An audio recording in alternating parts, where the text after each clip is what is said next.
fabulous fiber friends, welcome to my YouTube channel. My name is Karen and I am your host.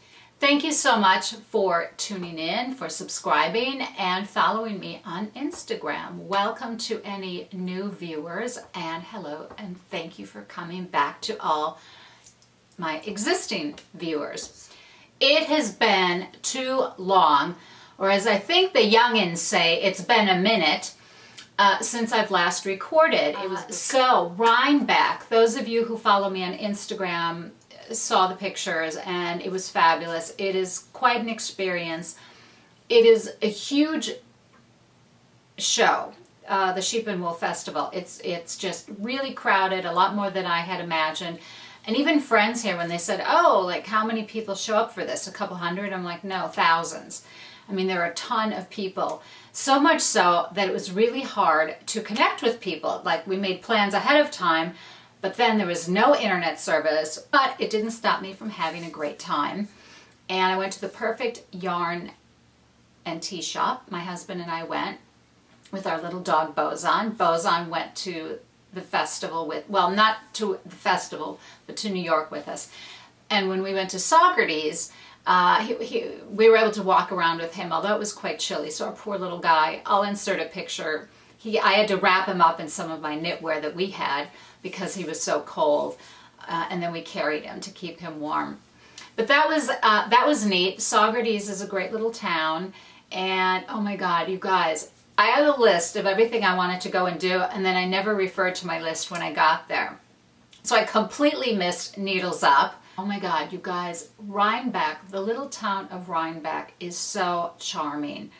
That in and of itself was just, for me, was fabulous. It is so cute, and great little shops and restaurants, and oh my God, there's a chocolate shop there that makes handmade chocolates. Oh my God, to die for. I bought a bag of dark chocolate with almonds. I love dark chocolate.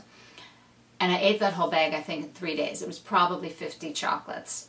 Little almond chocolates, and I ate them like crazy. They were so yummy. I went to the yarn bazaar, but didn't actually go into it. It was so crowded, and we came later in the day, and we just wouldn't have, we being my husband and I. And then stupidly, so I said hi to some people that I knew and walked around a little bit, and then stupidly I forgot that Christy Glass had this very cute swing bench with knit and crochet around it, or mostly crochet, and I forgot to take pictures there. How dumb is that? Anyway, that was stupid. And then that night we had, Christy had another event in that same space, a knit night, and that was packed. I don't know, there were several hundred people there. And that was fun, and there was music, and I saw more people. Actually, there was a nice woman, and I don't remember her name. I remember her face. I'm not always good with names, but I do remember faces. And she stopped me and she said, do you remember me? And I said, I do. And she quizzed me. She said, from where? And I said, I met you at String Thing Studio in New York back in I think April or something. And she said, yes. And so, luckily I remember, but I do remember the faces. So it was nice to run into her. And hi. And I apologize, I don't remember your name, but hello.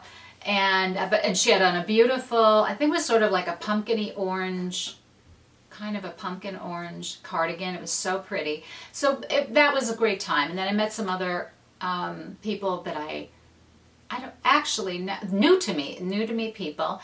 So, we shared knitting and crochet and chatted, and that was a lot of fun. And cookies, the big cookie off. So we ate cookies. And then what else? Oh, my husband and I, we got there a day early, so we drove around. My husband grew up in New York, in Brooklyn. He was born and raised in Brooklyn, and then attended school there and university, etc., etc. But when he was a child, like many New Yorkers do, they leave the city and go upstate to escape the heat and humidity, or at least some of the humidity. And my husband he has not been back to that area for a long time. So we drove around and things were very different than he remembers them. But I reminded him how many decades ago that was. And I said, things change. And then there was is it called Mohonk, I think it is. He said there's a beautiful hotel that overlooks is a lake. And I guess the lake has so much iron in it that nothing grows in the lake. There's no fish, no plants, nothing. But because I think it's iron, it's some mineral, that the lake is just a piercing shade of blue. So I don't know if any of you guys got to see that. We did not. We didn't have a reservation. And my husband said, what do you mean we need a reservation? When I was a kid, and of course there wasn't a guard gate when he was a kid. And there was a guard gate and we had to stop and they said, do you have a reservation? We said no. And then we had the puppy with us. And even though we had the crate, they said, well, you can't bring the dog in. We said, yeah, but we have its crate. So that didn't work out, which is too bad because my husband really wanted to show me that. And that would have been kind of cool to see this lake that's, I don't want to say a dead lake, but I guess it is. If there's no living things in the lake, then is it considered dead? Maybe. But the leaves were starting to change. That was gorgeous. And what else? Then Saturday, of course, the big day at Rhinebeck. Oh my gosh, you guys, it was almost impossible to find people. And even to recognize people and looking around, and I guess my first year, I'm so overwhelmed by all the buildings and the sheep and the alpaca and the people and staring at knitwear and crochet and all the fiberistas, and oh my gosh, you guys, just really cool. So put it on your fiber bucket list that someday you must attend Rhinebeck. It's really a great pilgrimage for us fiberistas. So that's that. I'm sure many other podcasters have done very extensive videos and everything else. So that is my Rhinebeck wrap up. But I will show you a few things I purchased. As you know, Dragonfly Fibers is, if I get this right, they're selling their business to another company. And so some of the colorways, I understand, are going to change. So when I was at Rhinebeck and I was at Dragonfly Fibers booth, I thought, oh my gosh, I have to stock up. So here's Dragonfly Fibers. All right, let's see. Right, and Save the Tata. It's their Selkie Sport. Is that focusing? And this is the colorway.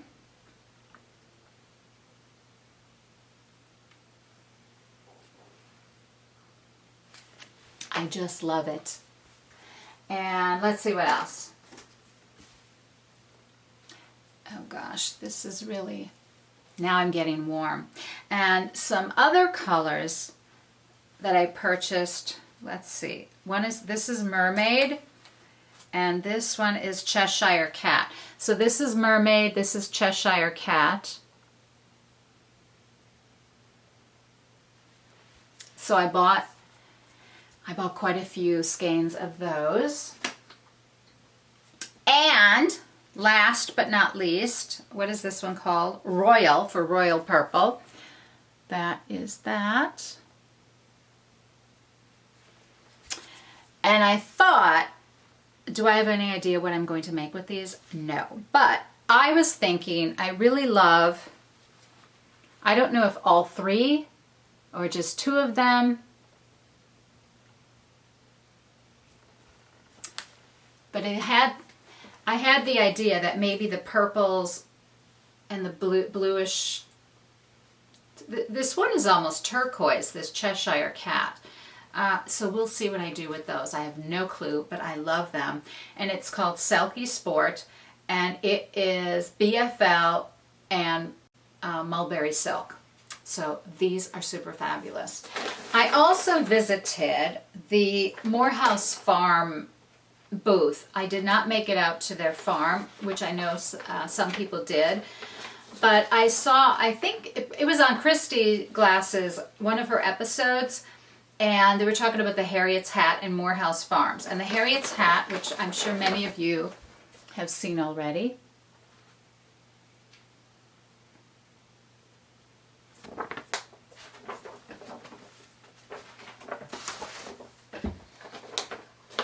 So I bought the kit for that. and I don't want to take it all out, but there's the kit for that.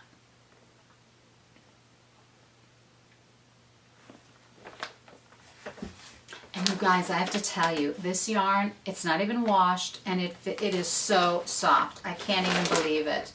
It's non-superwash, and it feels so delicious. So hopefully soon I will begin the Harriet's hat. That was it for my purchases. I really didn't do a lot because I think it's just so overwhelming. And Saturday was so busy that, you know, getting into some of the booths, it was tough, and I was overwhelmed. And maybe that's normal for a lot of people, that you're sort of overwhelmed and you just, oh my gosh, what do I buy? And of course I have such a, I met a woman. She's so sweet.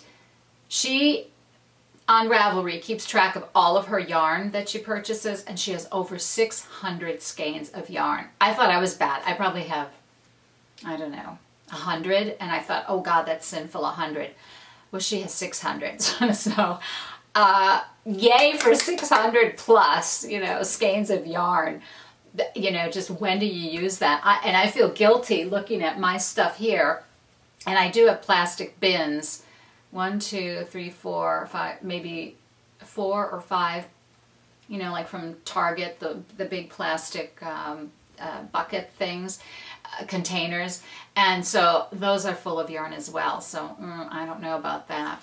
The other day I went to a local yarn store with a friend who also knits, and she had a grandbaby. Well, her daughter had a baby. She became a grandmother 6 months ago, I think now, and she's been knitting a lot for the grandbaby, and she wanted to go to a store other than the big box stores. So I said, oh, let me take you to a store that's out in her area. So we did, and can I leave without buying something? No. Oh, the store is called Avas Needleworks, and it is in Thousand Oaks, California, for any of you who live in the Southern California area. If you are out in the Thousand Oaks or Agora or Westlake area, Avas Needleworks is off of Rancho Road and Thousand Oaks Boulevard, and it's a great shop. They have tons of yarn, all different bases. Ava is super knowledgeable in knitting, crochet, needlepoint, everything. I mean, there's a lot of needlepoint as well in her shop. So if you're into needlepoint, you can find all the supplies there as well. But I saw there was a display, a sweater on display that was knit, and through it was a little shawl pin. And actually it is a DPN, a small DPN, and someone had the clever idea to take this beautiful, I don't know, maybe it was a button at one time. Let's see if that'll show up. And here's the back. It's a DPN. Here you can see a DPN.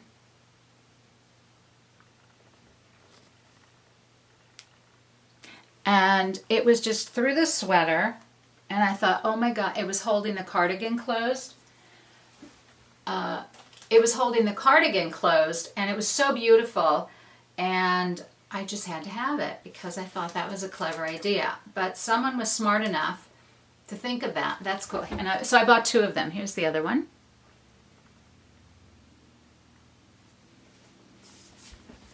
No idea what, well, of course I'll use them. And I've been thinking about making a cardigan, an open cardigan. I don't know that I'm much of a button-up cardigan person, so I've seen lately on a lot of people's YouTube channels beautiful open cardigans, and I know Andrea Mowry has, is it the Weekender? And I think also, is it the Shift or Shifty? I'm bad with I told you I'm bad with remember. I can see it in my head and I can't remember the pattern name. Another purchase I made at Ava's, and I only bought it, why? I'll show you why.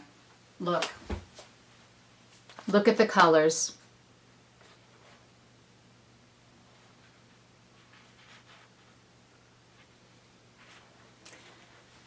It's these beautiful deep blues and like a deep, deep blue teal instead of a greenish teal, and they're just, it's so beautiful.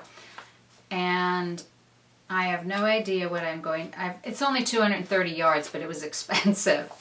My friend said to me, "You're paying that much for," and I said, "Yes, I am." She says, "What are you going to make?" I said, "I have no clue, but I will work it into either I'll work it into something, or I'll have to go buy another one.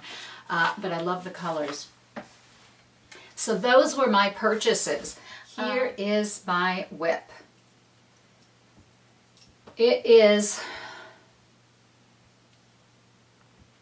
This is the Missoni Accomplished, and I'm doing it very differently. Well, the yarn. I think the pattern calls for a sport weight yarn, and I am using a lace weight yarn, Juniper Moon lace weight, Juniper Moon Findlay lace weight, and I'm holding it together with, what am I holding it together with? Oh, a Rowan Kid Silk Haze. And for the color work, I am using, oh my gosh, you guys, my friend just called. I didn't realize how late it's getting. I'll have to come back to my recording, but I will show you this quickly. So this, the Missoni Accomplished, as I said, Juniper Moon held together with a Rowan yarn. And what I'm doing for the color work is I'm using also a Juniper Moon Findlay lace weight yarn and holding it together with Gossip colorway from a mohair from Hedgehog Fibers. And so that is what I'm doing. I've already split for my sleeves.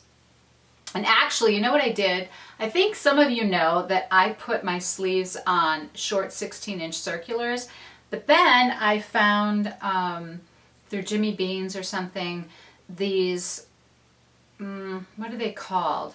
Whatever this cord is, and it has a little needle. And so now I'm using that because it works. I don't have the big needles hanging off for the 16-inch, and this is more flexible, this cord. So that's working really well. So that is my, and it looks small, and I don't like all the positive ease that, I think the pattern has 6 inches of positive ease, I don't remember. And now this, I tried this on, I actually bought myself 47-inch cord needles so that I could try it on as I go, and I think, hopefully this is going to be okay. It will, I think I won't have quite as much positive ease, but that's okay for me. But so far so good. The pattern is, it's easy, and for my color work, instead of stranding, I think I'm actually doing it Fair Isle style. So I am catching my floats every other stitch. I catch my floats because I really want to learn. I don't mind floats, but it sort of trips me up, and then your fingers can slip through them. And so what I really want to do is perfect and improve my Fair Isle style knitting with catching the floats like every other stitch. And I think then that also has less of an impact on your gauge, whether it's tight, if the floats are too tight or too loose, because if you're catching them, everyone. So I'm not sure about that. That's my guess. Maybe someone knows and you can comment, but I think when you're catching it, you don't have to worry about messing up your tension as much because you're not floating those long distances and stopping to remember to stretch out the stitches on the needle before you change color or whatever. But so far it seems to be the same, my gauge between the straight color and then doing the color work portion. Everything seems to be working out okay.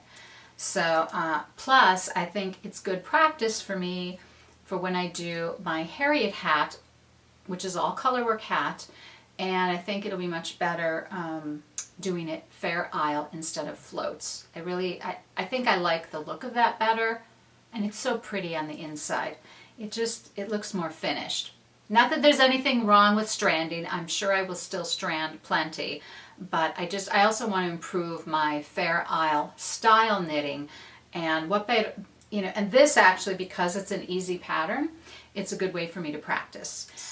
Okay, fabulous fiber friends, I am back. I told you that I would have to stop recording yesterday and pick up today. I am attending next week a charity event for ovarian cancer.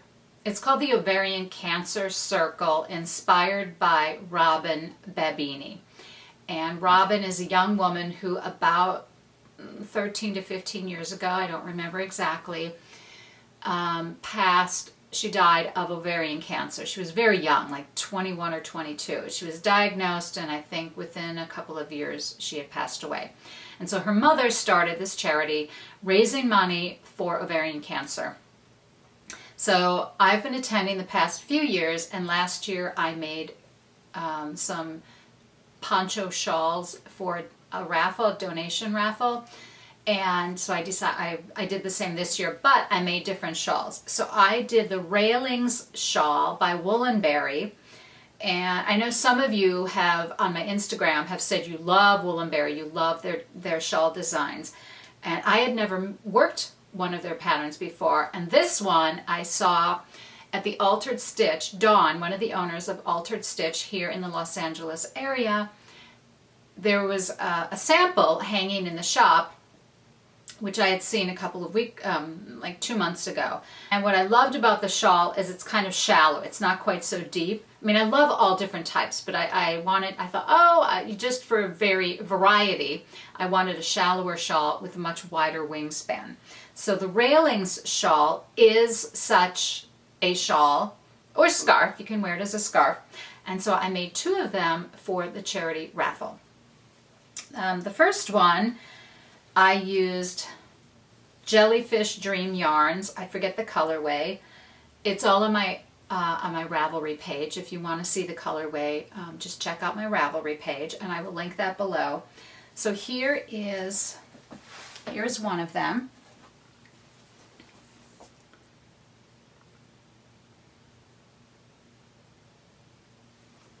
And notice there's the center, and there is no garter tab cast on nipple. See that, guys? No nipples. And the other one, I can't even tell you what these yarns are for this one. Oh, here's this one. So what I did was I used sort of a teal, and then there's a variegated yarn. And again, no cast on garter tab nipple. There's the center. And this yarn I held together with a mohair. The pink and black one is just a fingering weight, just held by itself. And so that's this one. You know, very cute. It's really great. For LA, it's great because if you feel, going to a meeting, actually that's what Dawn told me, that, if she has a meeting or something, and it's just ever so slightly chilly, or she wants a pop of color, maybe she has a blazer or something on, she'll just throw this on for a pop of color. And you can wear it either, just wrapped once and long, or you can, just have the tails hang down.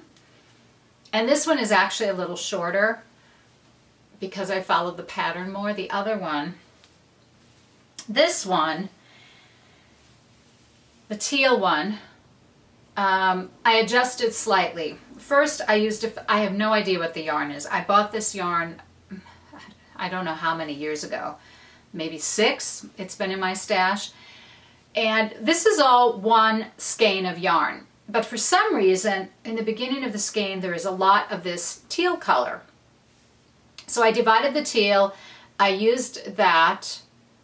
And actually, years ago, I had separated them. I thought, why is there so much teal here? So I was winding it. So I wound by hand, and I said, oh. So I've always just kept them separated, the solid teal, and then the sort of the variegated with kind of a peachy color, and the teal, mostly peach and teal, kind of a peach or salmon.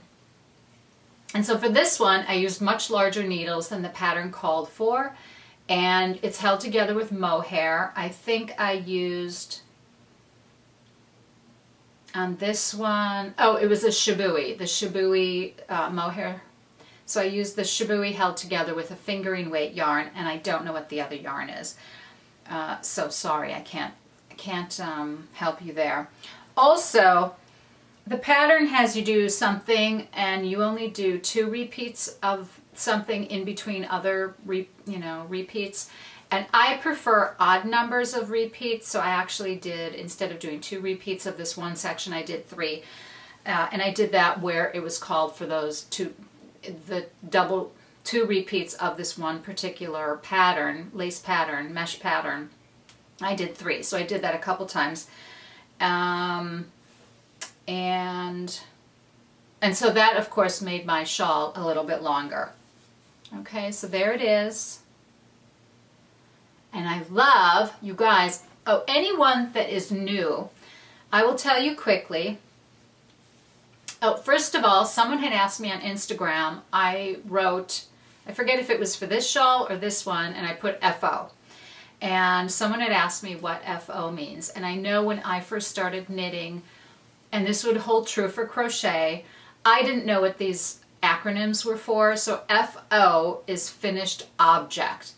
And I know it seems weird, and on Ravelry, right, we have our projects page, so it makes sense to me to call it a finished project, but it isn't. It's called a finished object or a work in progress, WIP. So for those of you new to this fiber world, that's what those 2 acronyms stand for.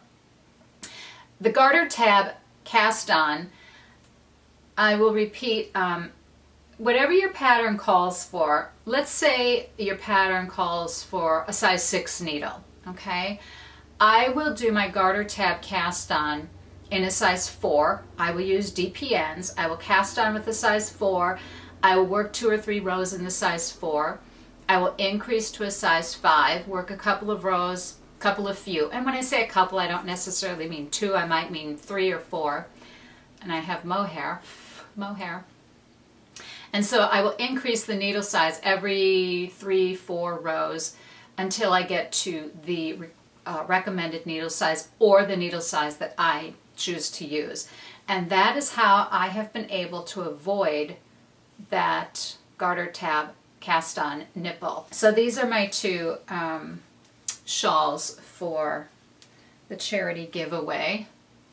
If you live in the Los Angeles area and you are interested in attending, it's a luncheon. It is on Thursday, November 14th, next Thursday. And I think it starts at 11. You can look on the website, Ovarian Cancer Circle, I think .org. I will link below. There may still be tickets available, I'm not sure.